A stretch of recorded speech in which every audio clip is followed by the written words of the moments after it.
5 Lessons from How to Talk to Anyone by Leil Lowndes. Welcome to Introduction.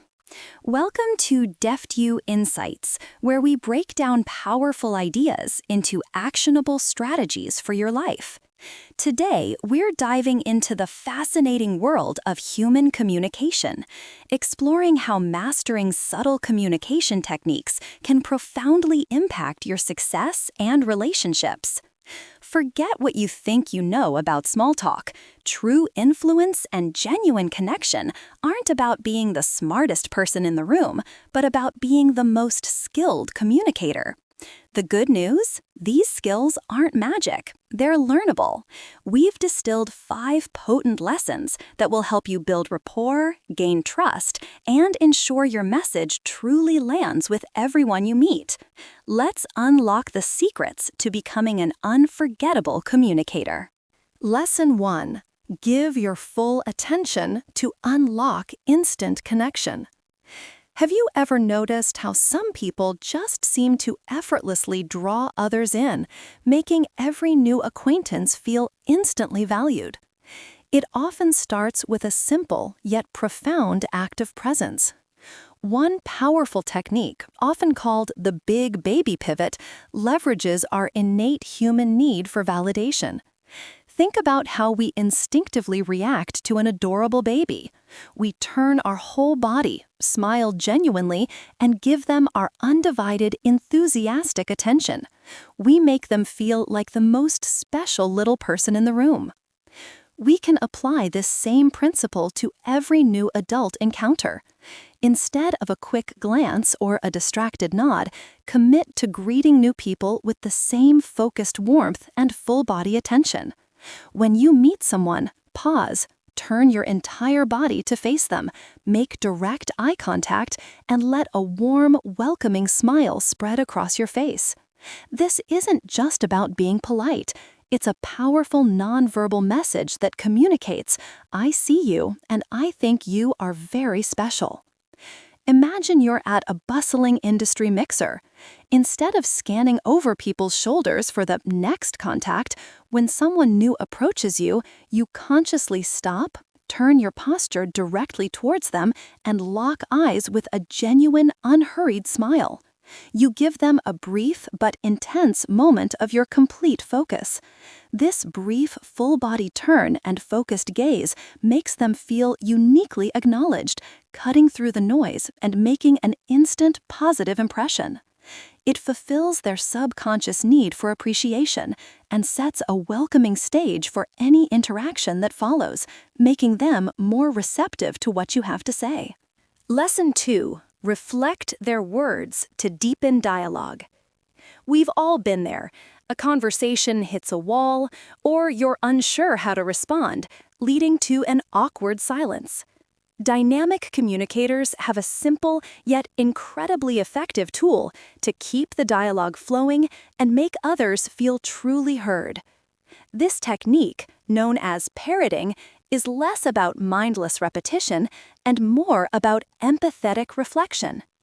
When your conversation partner finishes a thought, especially if it's charged with emotion or seems like a potential conversational dead end, simply repeat their last 2 or 3 words back to them, but with a gentle, questioning, and sympathetic tone. This acts like throwing the conversational ball back into their court, inviting them to elaborate further without you having to generate new content on the spot. It signals that you were actively listening and are genuinely interested in what they have to say, making them feel valued and understood. Let's say a colleague vents, "I'm completely overwhelmed by this project. The deadlines are just impossible to meet." Instead of jumping in with advice or your own frustrations, you pause and gently echo, "Impossible to meet?"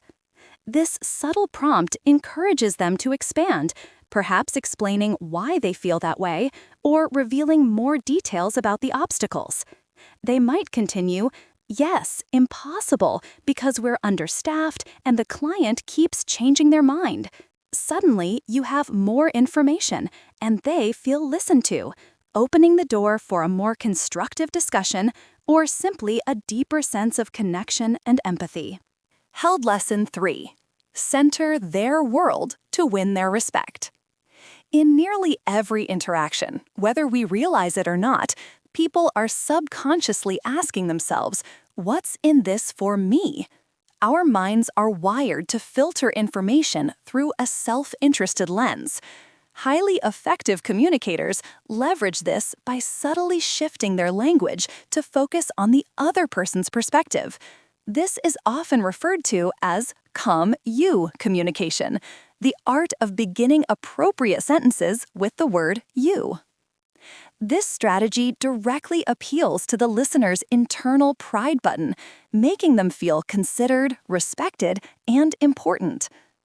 Instead of framing your requests or observations from your own viewpoint, you rephrase them to highlight their impact on the other individual. This small linguistic shift demonstrates that you are thinking about their needs, their feelings, and their capabilities, making them much more receptive to your message. Consider asking your manager for a day off. Instead of saying, "I need to take Friday off," which centers on your desire, try, "Boss, can you manage without me this Friday?" Or imagine you're admiring a friend's new jacket. Instead of, "I like your jacket," which focuses on your taste, try, "You look fantastic in that jacket." In both instances, the shift to you makes the other person feel the core of the statement is about them. It frames your intention in a way that respects their capabilities, their style, or their ability to accommodate, increasing the likelihood of a positive response and building genuine goodwill. Lesson 4. Mirror their senses for profound understanding. True empathy in communication goes beyond simply hearing words. It involves understanding how someone experiences their world. People primarily process and express themselves through different sensory channels: visual, what they see; auditory, what they hear; or kinesthetic, what they feel. To forge a deep, almost subconscious connection, you can match your language to their momentary sensory preference, a technique called anatomically correct empathizers. When someone describes their experience using visual terms, respond with visual language. If they use auditory words, mirror that. And if they express a physical or emotional sensation, echo their kinesthetic phrasing. This isn't about deep psychological analysis. It's about active listening to their exact choice of words and reflecting it back. This subtle alignment makes them feel profoundly understood, as if you are perceiving the situation precisely as they are. For instance, if a team member says, "I see what you mean, but I'm not sure how this plan will look when it's implemented," you could reply, "I get the picture of your concern about its appearance in practice." If a friend shares, "That sounds like a good idea to me, I hear you," you might say, "I'm glad my words resonate." And if a family member expresses, "I have a gut feeling about this, I feel really nervous," you could respond, "I understand how you feel, and I appreciate your instinct." By mirroring their sensory language, you're not just confirming their words, you're validating their entire way of experiencing the situation, building an incredibly strong, unspoken bond of understanding. Lesson 5. Affirm their deepest self to be unforgettable. Everyone, deep down, holds a cherished belief about their unique inner qualities, what makes them truly special. We long for others to recognize and affirm this core essence. Giving a compliment that hits this deepest level of self-perception can make you truly unforgettable. This powerful strategy is often playfully called the tombstone game. The idea is to uncover what someone would want the world to remember most about them, the one quality they're most proud of, perhaps what they'd wish inscribed on their metaphorical tombstone. You can initiate this by asking, in a relaxed conversation, if you could choose one sentence to be remembered by, what would it be? Share your own answer first to encourage openness. Listen carefully, remembering their exact words, but don't comment or analyze it immediately. Then, weeks later, find a specific, opportune moment to deliver a compliment using their precise sentiment.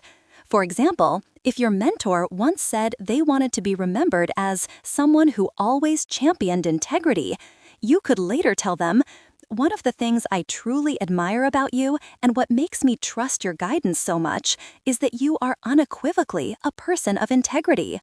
This isn't flattery, it's deep affirmation. Because you're reflecting back their ideal self-image, you're touching a profound part of their ego and heart. This level of tailored appreciation makes them feel genuinely seen and valued like no other compliment can, solidifying your connection in a truly memorable way. Conclusion. There you have it. 5 potent lessons to transform your communication and strengthen your relationships. From the silent power of giving your full attention, to the empathetic magic of reflecting someone's words and senses, to the profound impact of affirming their deepest self, these techniques are not about manipulation. They are about genuine connection, understanding, and respect. Remember, every interaction is an opportunity to practice. Start small, try one lesson this week, and observe the difference it makes. The most successful people in the world aren't just intelligent, they're master communicators.